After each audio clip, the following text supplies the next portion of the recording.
Stuck it.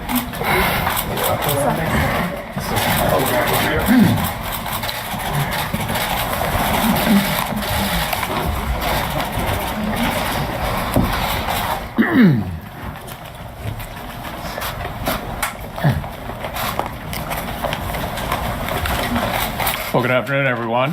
What we know for sure is the FBI report did not corroborate any of the allegations against Judge Kavanaugh. And the second thing we know for sure is that there's no way anything we did would satisfy the Democrats. They've always got a reason why the goalposts need to be moved farther down the field, and nothing we could do would satisfy them. They're dug in. You've seen it from the beginning. And with that, I want to turn it over to Chairman Grassley and the members of the committee, who I think have done a really outstanding job. Thank you, Mr. Leader. Before I say a few words, so I won't have to announce each person after me, is in this order will be Hatch, Cornyn, Lee, and Tillis. So please just come to the podium and say whatever you want to say, and then we'll take questions. This is the 87th day. That's 3 weeks longer than the average of the last 3 or 4 nominees to the Supreme Court. So don't tell me you haven't spent enough time. Also, I feel very good about where this nomination is right now. Now, I don't say that from the standpoint of counting votes. I say that from the standpoint of the qualifications of this candidate and the fact that those qualifications to be a Supreme Court justice based upon his 12 years on the D.C. Circuit without anybody finding any fault with his qualifications to serve there. But that hasn't been talked about much. Everything else. This person is very well qualified. A person that believes in the principles of due process, the presumption of innocence, and readiness to serve are recognized. So Judge Kavanaugh should be confirmed on Saturday. Now, this started downhill very quickly on about July the 10th, when Schumer said that we're going to do everything we can to stop this nomination. And you can look back 87 days and you can see that everything but whether he's qualified to serve has been brought up. I've tried to commit, and I think I've carried out what I promised immediately, that we were going to have a fair and thorough process.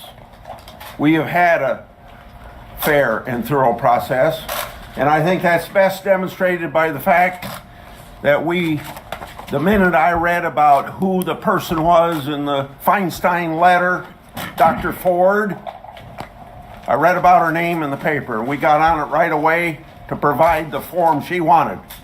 And in turn, we provided the same forum for Kavanaugh.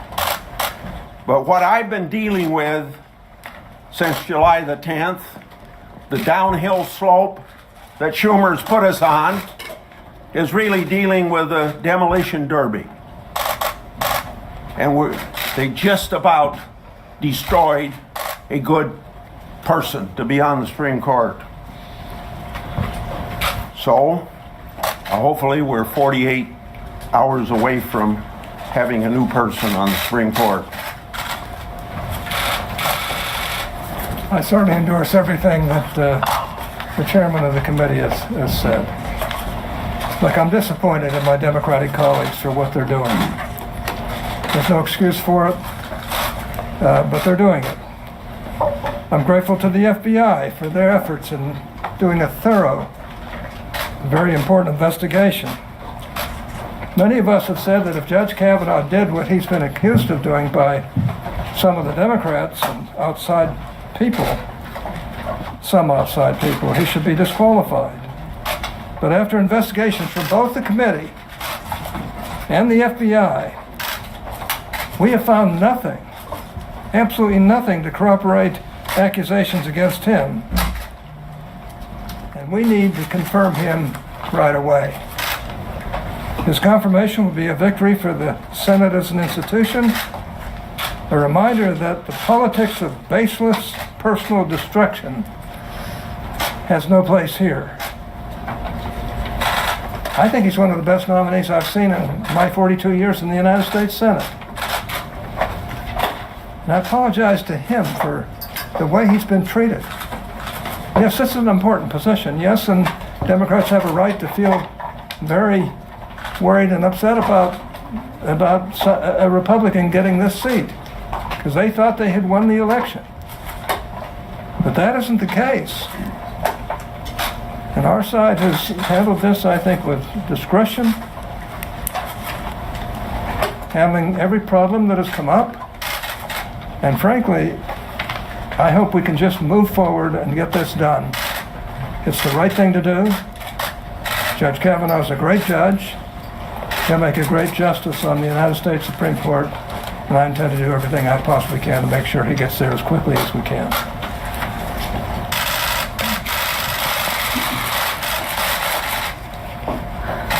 Our friend, the senior senator from Minnesota, said about this confirmation process, she said, "This is not normal." Well, I agree with her. Because if this is the new normal, woe be to the Senate and any nominee that would be subjected to the unacceptable character assassination that we've seen directed at this nominee in this case. If that's the new normal, I don't know who would want to serve, and frankly, I think people would be justified in losing any respect for the Senate and the way it conducts itself during the confirmation process. So more is at stake than just this nomination and the Supreme Court. The Senate itself is on trial here.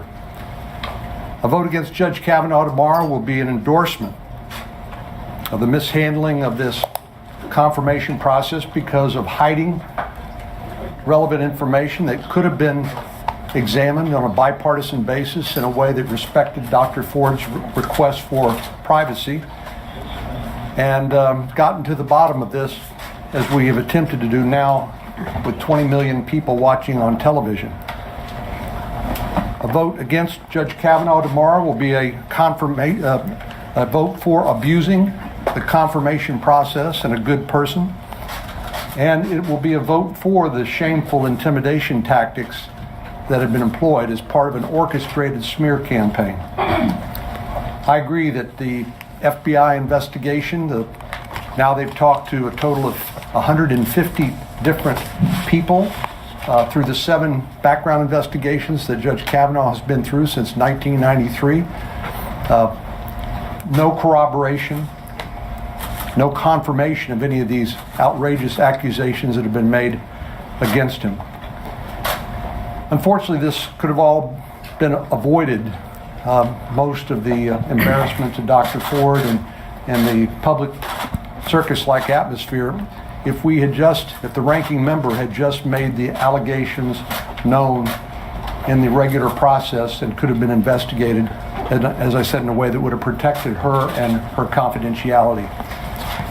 I've said before, and I say it again, I believe that we should, and we did, treat Dr. Ford the same way I would want my daughters or my wife or my mother treated under similar circumstances.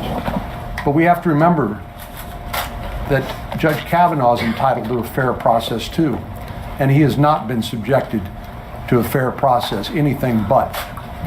So now's the time to quit all of these antics, these hijinks, this circus-like atmosphere, and we'll do that tomorrow morning when we vote, and Saturday when we vote to finally confirm this good man to this important position.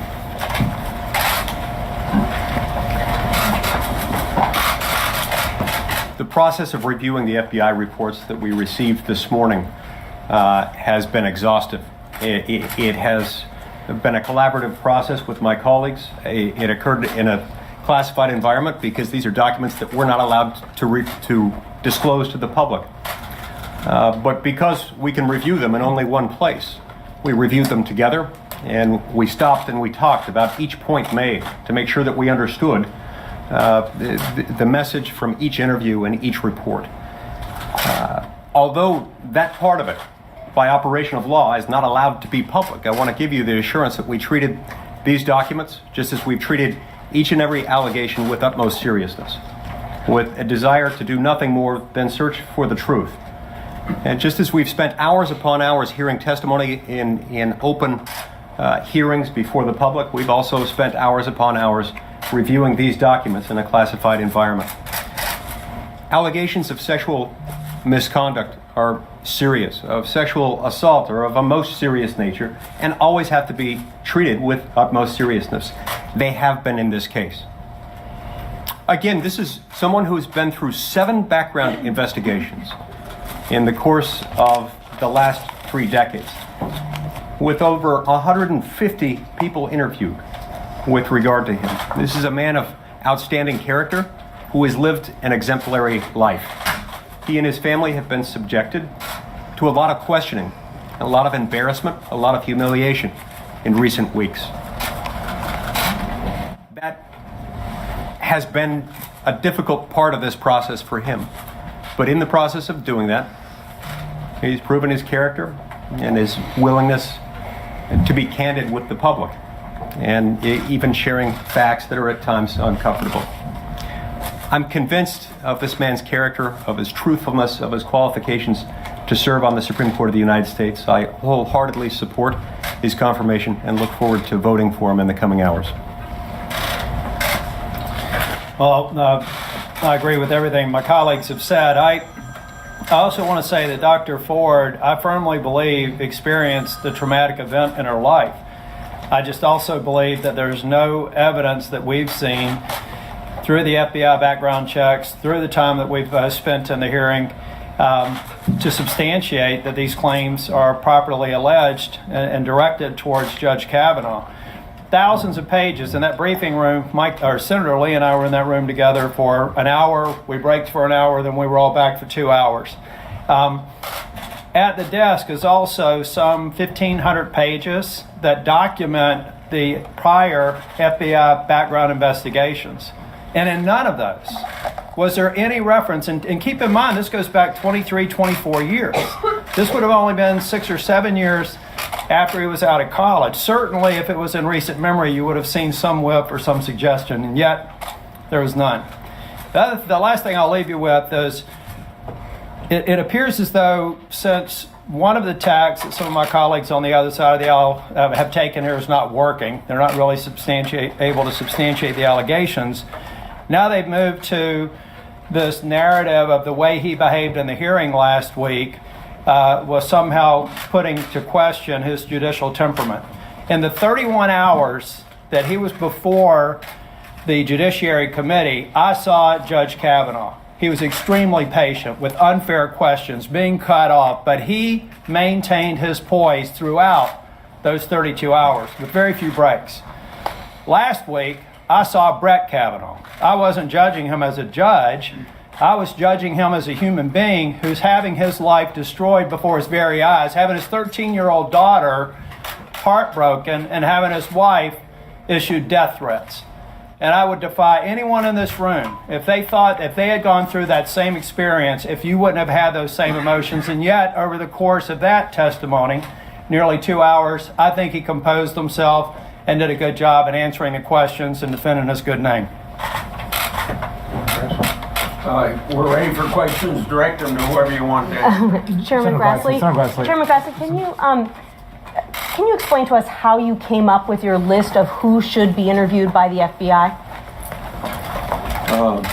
I think I'll let you do that because you were at the same meeting I was at. We did not come up with a list of people who the FBI should interview. The FBI was requested to conduct an investigation into any and all credible current accusations of sexual misconduct by Judge Kavanaugh. And the FBI made the decision from there as to who to interview. So then as a follow-up to that, why not have the FBI interview people in whom Christine Blasey Ford confided in over the years? Aren't those kinds of conversations usually key to sexual assault investigations? They did, and I think I answered your question. Our request was to the White House. The White House then made the request of the FBI to conduct a supplemental investigation into current, credible accusations of sexual misconduct They did that. Senator, Just to be clear, that we did not give them a list of people and only these people they can speak with. We went back to have them go back and to those who issued statements, speak with them. But a part of the protocol when you do a criminal background investigation, is there anyone else I should speak to?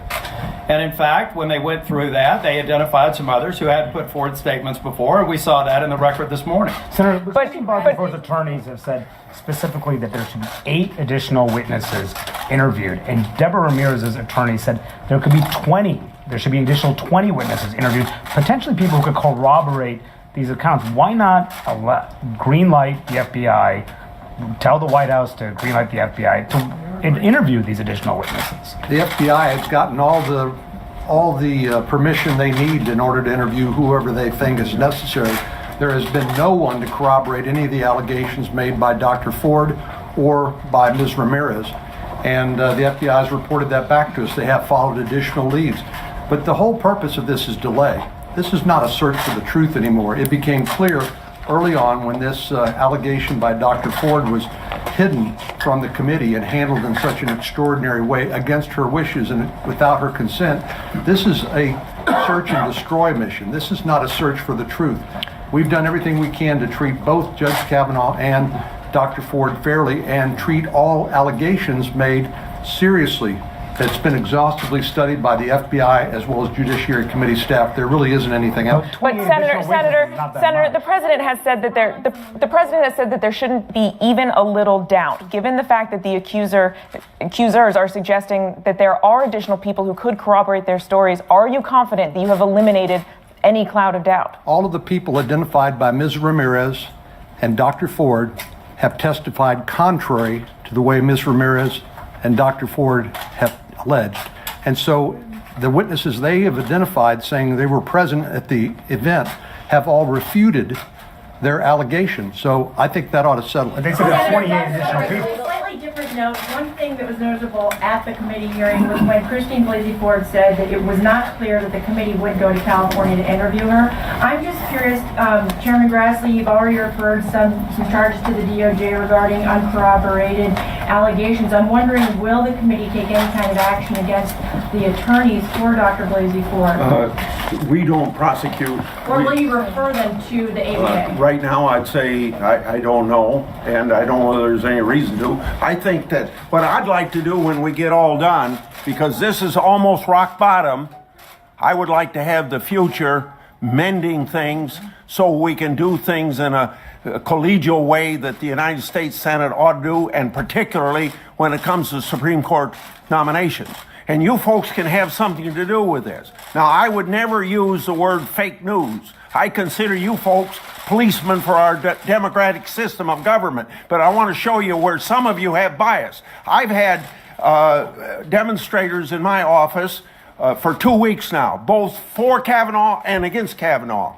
And one time, the people that were for Kavanaugh wanted to be interviewed. And they said, we're only interested in interviewing people against Kavanaugh. Now, that's a bias that none of you should be proud of. Chairman Grassley, Dr. Ford's legal team has sent a letter to the FBI, and they're characterizing this investigation as a stain on the process, on the FBI, and on our American ideal of justice. What's your response to that characterization? I'll give you. Let the FBI do what the FBI is hired to do and keep political interference out of it. And my making a call to the FBI that you ought to do something is political interference. I made no call to the FBI since this whole process started a week ago, and I'm not going to. I never had any conversation with anybody in the White House because I got confidence in the FBI. They go where the facts lead them. Well, I think it's also important to consider the source. This is a legal team that when we formally communicated on more than one occasion that we would come to California and have a confidential interview and on her terms, for Dr. Ford to testify she wasn't aware of that really makes me wonder the competency of the folks that she has advising her. Either the competency or the political bias that they have. And also for Chairman Grassley, how do you think history is going to judge what Christine Blasey Ford has done? Well, of course, none of us have that perspective yet. But I hope what history documents is that what I said earlier, that once we learned of her identity, once her name was leaked contrary to her wishes and without her consent to the public, and she was forced to tell her story not in a safe, confidential setting, but in a circus-like atmosphere, I hope we did the best we could under those awful set of circumstances to treat her with respect and dignity and listen to her. But that doesn't mean that we forget our basic concepts of fair play and constitutional due process. That's why we've tried to interview every witness that has any alleged knowledge of relevant facts. And because we believe we're a country that believes in the presumption of innocence and due process of law. And what we know now is there is no corroboration. No one confirms the allegations of Dr. Ford, even people she identified as being present at the scene. So I believe we've done the best we could under these circumstances, given the incredible mishandling of Dr. Ford's allegation by the ranking member on this Judiciary Committee, to try to treat everybody fairly. But it's time now to vote, and that's what we're going to do starting tomorrow morning. Hold on, anybody on the back row? I want to say something. I want to say something before you ask your question. As someone who actually tried cases in the federal court system, and in front of two of the most notorious judges in the history of our country, and one case is in front of them, by the way, I want you to know I take this stuff very, very seriously. And I don't know that I've ever seen anybody who would exceed Judge Kavanaugh as a judge in the federal court system. And I personally resent the calumny that's been heaped upon him. It just isn't right, it isn't fair, and it sends a message to everybody that do you really want to take a federal judgeship in the future? Now, this is just wrong. And unfortunately, there are some people who just don't care. And they know that these judges on the Supreme Court are going to handle very, very difficult issues. Now, I'm sure that when the judge is there on the Supreme Court, he'll decide issues that will terribly disappoint Republicans and maybe terribly disappoint Democrats from time to time. But I know one thing, he's honest, and he will decide cases based upon the law, and he'll do a good job in doing it. That's one reason why we feel so deeply about this. And frankly, I resent this business of taking on anybody that is from the Republican Party or the Democratic Party for a federal judgeship. It's really irritating. As though these people who have spent a lifetime getting AV ratings, the highest rating you can have from the Chief Rating Service of attorneys in this country. I know a little bit about that. I have the highest rating you could possibly have, both here in Utah and back in Pennsylvania. These are important things to me. When I got out to practice law in Utah, I was told by everybody that Judge Willis Ritter was a curmudgeon that you really had to watch. Well, I got along well with Judge Ritter. He just wanted you to be competent when you went to court. On the other hand, he was biased, there's no doubt in my mind. This is an important position. And this man is qualified. And to put him through this type of a mess just because they are unhappy that Donald Trump had the right to appoint him is just plain wrong. And I got to say that I'm proud of my colleagues for standing up on this issue, and we ought to all be standing up on these issues. What we want is we want competent federal judges who are not biased, who basically will abide by the laws themselves. And this man is one of those people. Hold up. Last question. You all, the Democrats say one thing after looking at this report, and you all say another. Will the public ever get any sort of a view or any sort of a summary of what this report says? Tell her about the rule. Well, it was very clear to us in the memorandum of 2009 between Obama and Chairman Leahy that there's one document, no copies made, and not released to the public. So we can't do that. Now, there's some suggestion the White House can do it, but you're going to have to go to the White House to get that answer to your question.